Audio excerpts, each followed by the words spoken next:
The epic next chapter in the cinematic monsterverse pits two of the greatest icons in motion picture history against one another, the fearsome Godzilla and the mighty Kong, with humanity caught in the balance. Welcome, movie watchers. Thank you guys for stopping by my channel. If you guys are new to my channel, make sure to hit that subscribe button down below and click that bell notification for more up and coming content. I'm so excited to talk about Godzilla vs. Kong, directed by Adam Wingard. This is a film I've been looking forward to quite some time. I love the Monsterverse. I love Kong Skull Island, Godzilla King of the Monsters. They're all really action-packed, big blockbuster movies. And this is no different. This film is action-packed. This is filled to the brim with epic fight sequences between Kong and Godzilla. If you are looking for a film with a really dumb plot and very minimum human interactions and a lot of Kong and Godzilla, this is the film for you. Going into Godzilla vs. Kong, I would hope that they would fix a little bit about Godzilla King of the Monsters,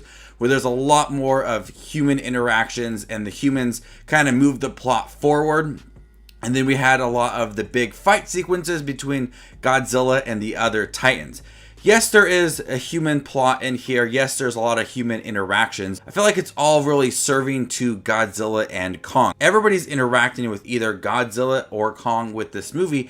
And so it really puts the two Titans in head of the movie rather than the human characters leading the movie. There's a really strong focus on Kong in this movie rather than Godzilla. So I feel like there's a lot of compelling moments for Kong, and you really get to understand him as a character. He's grown a lot since we've seen him in Kong Skull Island. He will bow down to nobody, including Godzilla. So there's a lot of tension amongst the two that really leads to some really brutal action scenes between the two. Moments where you're watching it and you're just really amazed with all of the visuals and all of the great action scenes within it, and them just fighting is pure enjoyment. This is what I hoped for in a Godzilla movie, is just a lot of dumb action scenes, a lot of silly moments. You got a big smile on your face, you're enjoying everything, and the fight sequences are just filmed so well. There's a choice to have it kind of almost like there's cameras on the body parts of Godzilla and Kong, like a GoPro, and watching it from that point of view really adds a different style to this movie compared to some of the other movies we have got in the monster universe. So it had that unique approach to the movie. It's something different than I've seen before, and I really did like it. The story essentially centers around two different groups of humans. We have Rebecca Hall and Alexander Skarsgård character. They're interacting with each other. Then we have Millie Bobby Brown, and she's together with Brian Tyree Henry and Julian Dennison. That group with Millie Bobby Brown are trying to uncover a big mystery, and Rebecca Hall and Alexander Skarsgård group is trying to save humanity, which leads to some really great world building. I like these characters. I think that they are fun human characters.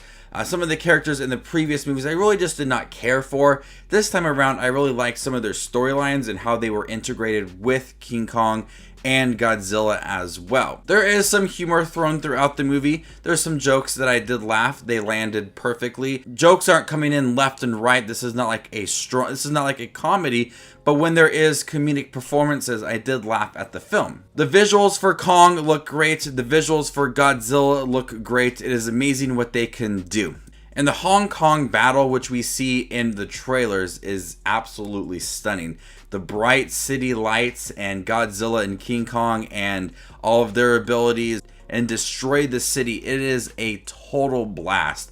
I've always been impressed with the visuals for all of the Monsterverse movies and how they are able to make these characters feel so huge. And the aircraft carrier sequence that we see in the trailer, that is epic as can be, utilizing a lot of above water and below water to really add a different style of action sequences within the film. I don't want to dive into spoilers because I know that the embargo was broken and screeners were being taken away and a lot of the end footage was uploaded onto YouTube, but it is highly entertaining and really menacing as well. And I really liked the route that they took the story for King Kong and Godzilla and offered new moments for Kong and really tried to build him as a character, give him some compelling moments, and really tried to make each of these big monsters feels stronger and more powerful than the other. They're constantly trying to outdo each other, and that's where the film really does work. So there's a lot of things that did change from Godzilla King of the Monsters. I liked the human characters in here, and it definitely did feel like it was minimal compared to that movie. And when there was human stories and their interactions, it was all trying to lead Kong and Godzilla's story moving forward. I refused to check this movie out on HBO Max. It was very tempting to sit down and watch it on HBO Max when it dropped, but I had to see it in IMAX, and it is a film that deserves to be seen in theaters in IMAX. If you feel comfortable seeing it in theaters, I highly recommend checking it in the biggest screen possible. This is a blockbuster that deserves to be seen in theaters. I hope that it makes a lot of money, and I hope that they continue the Monsterverse because it is epic. The action sequences are a lot of fun. The human characters are enjoyable. The storyline is dumb. It takes it to places that feel very campy, but also very interesting as well, and you want to learn more about it. So Godzilla vs. Kong, highly recommend checking it out in theaters. It is a blast. It's one of the better Monsterverse movies. So if you did like the 2014 Godzilla and the King of the Monsters movie and Kong Skull Island, I highly recommend checking out Godzilla vs. Kong. I think you will enjoy it. I'll go ahead and give Godzilla vs. Kong an A-. Thank you guys for checking my review for Godzilla vs. Kong. Have you guys seen it? What'd you think about it? Let me know in the comment section down below, and stay tuned for more up and coming content. My name is Just Watches Movies, and you guys stay classy, YouTube.